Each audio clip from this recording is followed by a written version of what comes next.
ये तो बहुत रेयर डिसीज है यार। आमिर, जब कोई इतने साल दुनिया के सबसे गंदे और वीरान इलाकों में गुजारेगा तो उसके साथ ऐसा ही कुछ होगा, अंदाजा था मुझे। तुमने पहले क्यों नहीं बताया मुझे? हम कुछ कर सकते थे,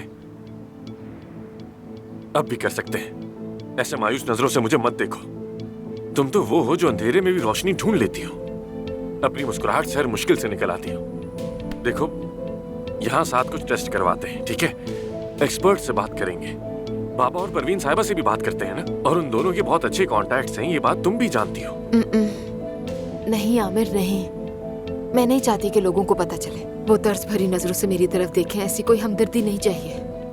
मैं यहाँ इलाज करवाने के लिए नहीं आई, सिर्फ तुमसे आखिरी बार मिलने आई थी। जिंदगी के कुछ ही लम्हे बाकी हैं तुम्हारे साथ गुजारने थे। देखो, मेरी लिस्ट में सबसे पहले तुम्हारा नाम था, और सोचा था कि कागजात पर भी साइन कर दूंगी ताकि मेरे जाने के बाद तुम्हें किसी किस्म की परेशानी का सामना न करना पड़े। कहीं बाद में तुम मेरे खिलाफ बातें न करने लगो कि खुद तो मर गई और मेरे ऊपर ये काम छोड़ दिए। तो मैंने अपना रेपुटेशन बचा लिया। बात सुनो, पेपर्स का काम होने तक तुम सिर्फ मेरे साथ रहोगी।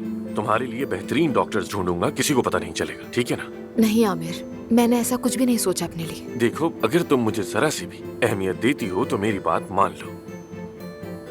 ठीक है, लेकिन फिर मेरी भी एक शर्त है। कोई अफसुर्दगी, कोई डिप्रेशन नहीं चाहिए मुझे। मुझे अपने दिन हंसी खुशी गुजारने हैं। डन है? उदास होना मना है।